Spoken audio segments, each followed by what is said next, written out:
chicken is a real cock. In this week's episode of Juuni Taisen, I fall in love with the series. This is the episode that truly did suck me in. I really loved the backstory of Niwatori, otherwise known as the Warrior of the Chicken. El Diablo, you know, the one with the talons. Ricky Bobby references aside, I really enjoyed this episode, especially because of how incredibly unpredictable it continues to be. I have a feeling that whoever it is that's going to win this Juni Taisen tournament thing, it's really going to surprise a lot of folks, and I can't quite pinpoint who it's going to be, as I can't really tell if a lot of the motivations of these characters are very sincere, especially after the last couple of episodes with the fact that they kill off the boar in the first one, and in the last episode, the dog barely sticks around before he's killed by a freaky chicken lady. So, let's just jump into this episode right here. Most of this episode actually did focus on the character of Niwatori, the warrior of the chicken. In fact, we got to learn a little bit more about her backstory, which I have to say is incredibly riveting and very gory and visceral. Basically, it's all about how she was beaten and abused by her redneck-ass parents, so she decided to just kill all of them in a super violent fashion. So she was taken away by this police organization, and then she eventually became under the care of the Niwa family, which apparently are a group of assassins and warriors who have a lot of footing in some of the other military parts of the world. And Niwatori is, of course, trained to be the ultimate assassin. An assassin who uses a freaking trident, basically, which is really strange. It's not even a trident, it's like a pitchfork. That's kind of like her style, and it's weird, like, she has the pitchfork, but she doesn't, like, really use it all that much, and that's, of course, because her abilities allow her to sync up with birds, and she can see what they see, so she can use them for a number of different things, whether that be dropping bombs on soldiers, or straight up just making them peck people to death. The possibilities are hilarious. Who knew that a girl could harness the power of Alfred Hitchcock and make it look so freaking awesome in anime? Juuni Taisen does it in this episode right here. So, basically we get to see that she is this hardcore trained assassin, and that's why she's in the Juuni Taisen tournament, and we get to see that she killed the dog only to get his special venomous power to make her stronger, which she's going to take advantage of to take down all of her opponents. And the first one that she goes up against is the boar, who is the reanimated corpse who was brought back to life by the rabbit, and she utilizes her bird abilities to basically just completely wreck this woman and destroy her. Think like the scene at the end of Home Alone 2 when the two thieves have like the bird seed thrown on them and all the pigeons attack them. It's just like that, except that it's like Caligula.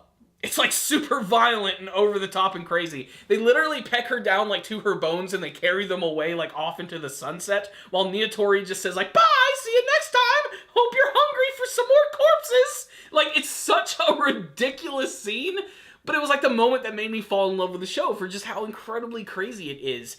That and the fact that, like I said, there's a lot of great twists and turns in this episode, like the fact that she ends up running into the rat, who is, man, there is something about this character. I don't know what it is, but I can't wait to see what his deal is. He's just so unassuming, lethargic, and wants nothing to do with the Juni Taisen tournament. He just wants to eat and nap in the sewers the entire time, which is exactly what a rat would do, but he actually decides to bring Niwatori down to the sewers so that she can meet with Monkey, and then he just proceeds to go right back to sleep.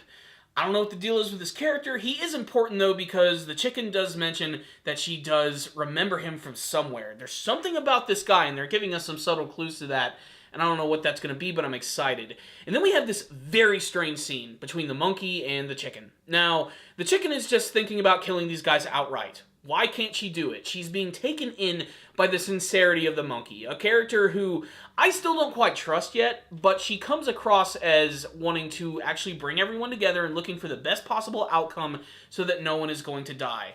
There's no hesitation in her movements, in her voice, and in her motivations, and that completely shocks Niwatori to her core, to the point where she can't even have like a simple conversation with her, and she decides that she has to leave.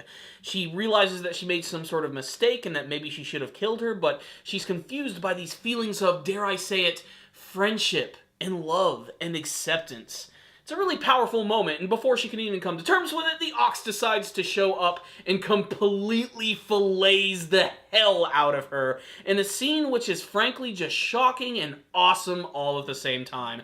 Not so much for the fact that he took a sword and just immediately stabbed it right through her friggin' skull, But I love that in one swift motion, he removes the sword, swipes against her chest with the blade, and immediately takes out that poisonous jewel. It's a thing of beauty. In anime form, anyway. It's completely grotesque, but it's also really freaking awesome. And it's exactly why I loved this episode. It had a lot of flash, it had a lot of style, and it also had a lot of great backstory for these characters. I really wish every character is going to get this type of backstory, as it does make me actually care about them and want to see where they are actually going to be going in this crazy-ass tournament.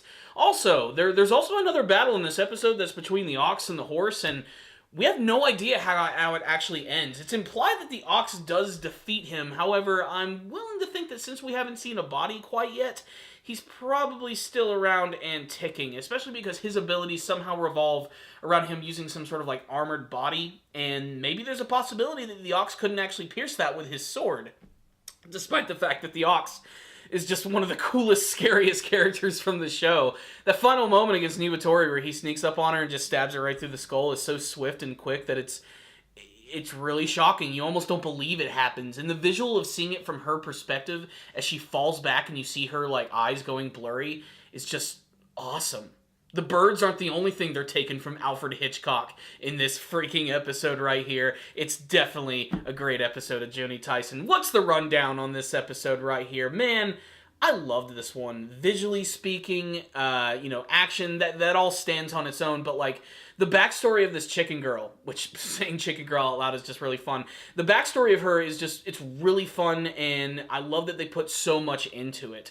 This is something that they could have just done like really quick. She was an assassin who grew up to be really, really blah. But no, we actually got to like go through like every single individual adventure that she went through, and there's even this like really great sequence where she takes down this like group of mobsters and even manages to outwit the military, and just, it goes so crazy to where she's like a double agent of a double agent that even herself, she starts to like not even believe her motivations or who is her friends or who are her enemies.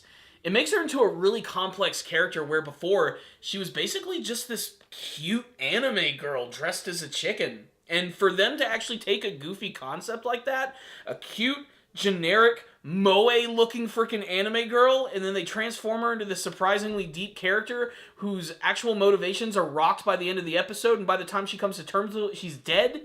That's some pretty good storytelling, and to do it all in the span of about 20 minutes is even better. And make sure to stick around after the credits, as there's a scene where she does have one final confrontation with the birds. I'm not going to tell you what happens, but it's pretty freaking crazy and awesome, and very symbolic, of course. Guys, this was a great episode of Juuni Taisen, from an animation standpoint, from a storytelling standpoint, and if you just want some cool action, it's definitely got everything covered. All the boxes are checked in this week's great episode. I'm giving this one a 5 out of 5. Check it out, guys. If any of you guys did watch the episode, make sure to tell me what you thought about it in the comment section below. Tell me what you thought, what you liked, what you didn't like, who you think is going to win the Juuni Taisen. Ooh, who will live, who will die, who will be victorious. Tell me all your thoughts, theories, and hopes in the comment section below. I'll see you guys next time. Make sure to subscribe to the channel for all things Juuni Taisen anime related. And remember, I'm reviewing a ton of other anime series, so make sure to check that out.